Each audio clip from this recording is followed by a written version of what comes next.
On avait tous toute une blouse, oui, qu'on achetait nous-mêmes. Hein. On ne nous la payait pas, on achetait notre blouse. Oui.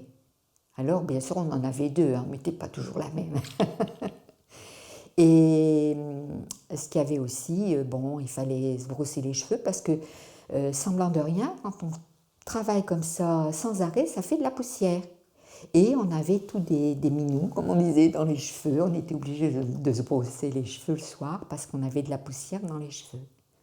Puis on avait de la moustache quelquefois. Puis cette poussière qu'on respire en longueur de 8 heures. 8 heures. 8 heures à manger de la poussière. À des moments, on ne voyait pas le bout de la salle tellement qu'il y avait de la poussière. Donc, conditions de travail quelquefois assez difficiles. En fait, dans l'air, effectivement, il y a de la poussière qui n'est pas forcément visible. Donc forcément, le nez, tout ça, on a des crottes de nez. À chaque fois, on doit être obligé de se nettoyer le nez, tout ça, ça c'est désagréable. Et au niveau de l'odeur, c'est vrai que la laine, ça a une odeur très très forte. Et donc, on s'y habitue, on aime cette odeur au final. Moi, ce qui m'a surtout marqué, c'est l'odeur des matières naturelles, l'odeur du coton, l'odeur quand vous rentrez dans un tissage de cette huile moteur chaude.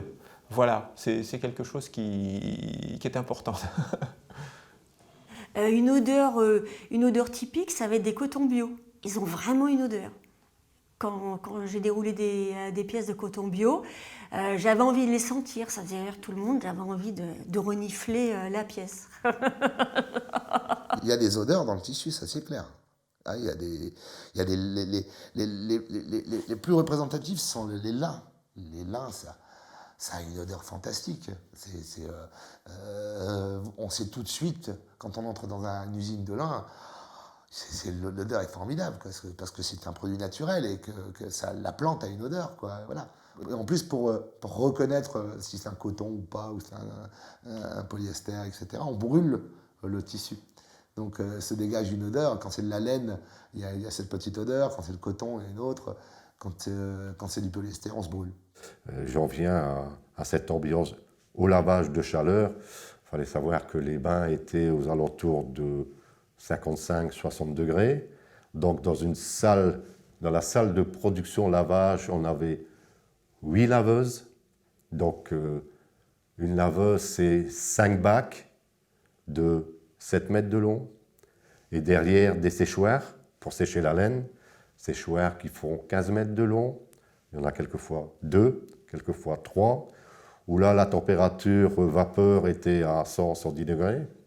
Donc vous imaginez la chaleur qu'il pouvait avoir l'hiver intéressant, l'été, on ne savait pas où se mettre parce que bon, c'était intenable, mais bon, il fallait travailler quand même. Hein.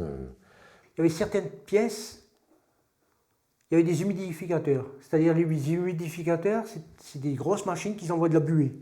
Il faut savoir qu'au sein du peignage Amédée, il y avait un taux d'humidité important. Et forcément, la chaleur, le taux d'humidité, et donc avant de s'en aller chez nous, on avait possibilité de prendre une douche. Donc la douche c'était la douche royale, comme on disait, hein, vraiment on prenait plaisir à passer sous la douche. Oui, mon environnement sonore, c'est vraiment le bruit des machines à coudre, la swifteuse, le bruit des ciseaux qui vont couper le tissu, couper dans le droit fil, tirer sur des pièces de tissu, remettre sur des mandrins, ça va être ce type de bruit-là. Les bruits des machines qui tissent ou qui impriment, je l'ai vu lors de visites, et je dois dire que j'ai la chance de ne pas avoir à le supporter toute la journée, parce que c'est très sonore, beaucoup plus sonore. Le bruit d'une peigneuse, je pense, est tourné autour de, je pense, 90-95 décibels. Donc vous imaginez, dans la salle où est-ce qu'on travaillait, il y avait, je ne dis pas de bêtises, c'était à peu près 45 peigneuses sur 8 lignes de travail. Donc 400, on va dire, 400 peigneuses à 90 décibels, je ne vous dis pas le bruit, plus les autres machines, enfin bref. Mais on s'y habitue. On s'y habitue. Oui, parce que là, bon, c'est vrai que ça fait du bruit. Puis moi, pour couper un peu le son, je mettais du coton dans mes oreilles. Je faisais des boules avec du coton, puis je mettais dans les oreilles pour protéger du bruit. Ah ben on parlait par geste et on parlait aussi à voix très forte. Donc c'est pour ça que souvent le tisserand, quand il rentrait le soir, il avait l'impression que les voisins, il avait l'impression qu'il engueulait sa femme. C'est pas vrai, hein. C'est parce qu'il parlait fort. On a l'habitude de parler dans le bruit. Et même encore maintenant, j'ai toujours la tendance à avoir le verbe un peu haut. D'ailleurs, quelquefois, madame me dit, bah, t'es pas dans l'usine. Non, c'est vrai, mais bon, j'ai toujours tendance à parler plus fort. Puis le bruit. Le bruit. Maintenant, je supporte plus le bruit. Le bruit, je supporte plus. Une télé qui va fort, un poste, un truc, je supporte plus. Puis je viens sourd.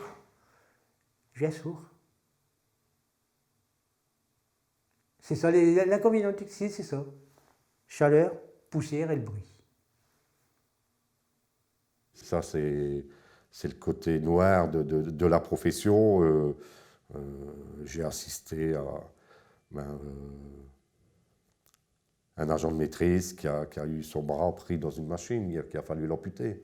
Des doigts coupés, des gens pris dans des presses écrasées.